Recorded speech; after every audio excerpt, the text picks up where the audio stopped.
Imagine living in a world where a single meal could mean life or death. In Victorian England, the poor didn't just struggle to eat. They risked poisoning, disease, and even starvation with every bite. From bread laced with chalk to meat, that wasn't meat at all. Their survival depended on eating whatever they could find. But what exactly did they eat, and how did they make it through? Stay with me as we uncover the shocking reality of Victorian-era meals, some of which might still be on your plate today.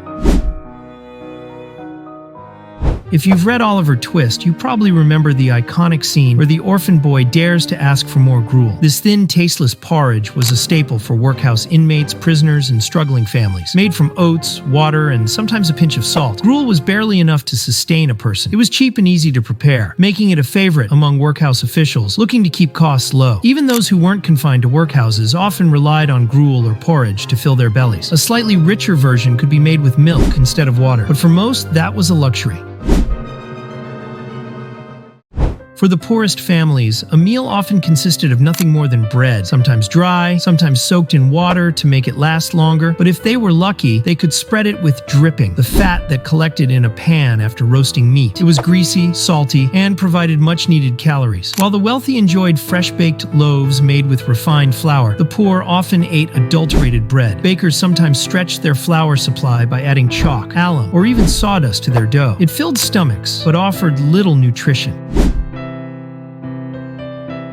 Meat was expensive, and for the poor, it was more of an occasional treat than a regular part of their diet. Instead, they relied on vegetables, whatever was in season and affordable. Cabbage, onions, turnips, and carrots were among the most common. They could be boiled into soups, added to stews, or eaten with bread. Watercress, a plant that grew in abundance near rivers, was often sold by street vendors as a cheap source of greens. One of the most common meals was boiled potatoes, sometimes served with salt or a bit of vinegar. In the worst times, families would eat raw potatoes just to have something in their stomachs.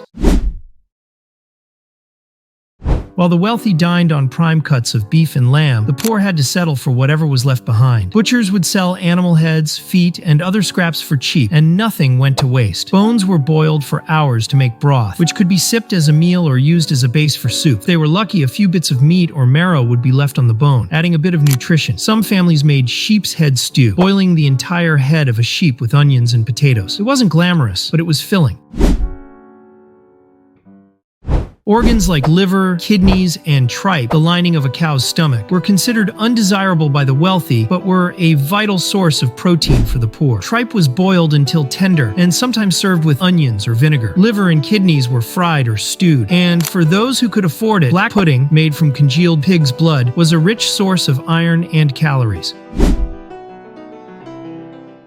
Sugar was expensive for most of the Victorian era, but by the late 1800s, it became more affordable. This led to a boom in cheap sweets for the working class. One of the most popular candies was the bullseye, a mint-flavored hard candy. Children would save up pennies to buy sugar mice, humbugs, or licorice sticks. For those who couldn't afford fancy sweets, a simple treat was bread sprinkled with sugar, if they were lucky enough to have both at the same time.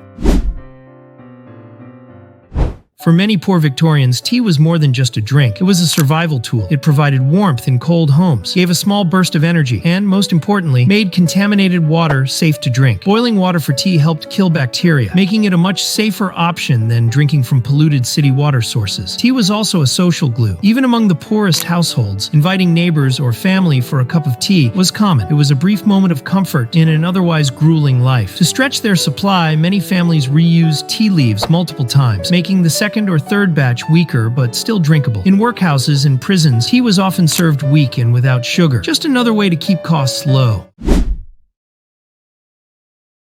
Alcohol was a double-edged sword in Victorian England. While beer was safer to drink than water, it also became a coping mechanism for the poor struggling with harsh working conditions. Many workers started their day with a pint of mild beer, which had low alcohol content but provided extra calories. This was particularly common in industrial towns, where long hours and physically demanding jobs left people exhausted. However, for those in deep poverty, cheap alcohol like gin became an escape from the misery of daily life. The gin craze of earlier centuries had left a lasting impact, and even in the Victorian era, gin was called mother's ruin due to its association with poverty, crime, and family breakdowns.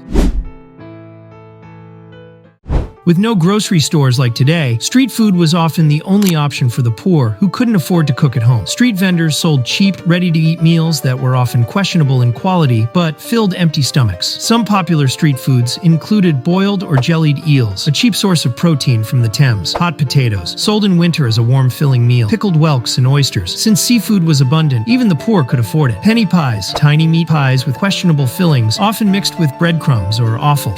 While street food was convenient, it was also risky. Poor hygiene meant food poisoning was common, and since refrigeration didn't exist, food could easily spoil.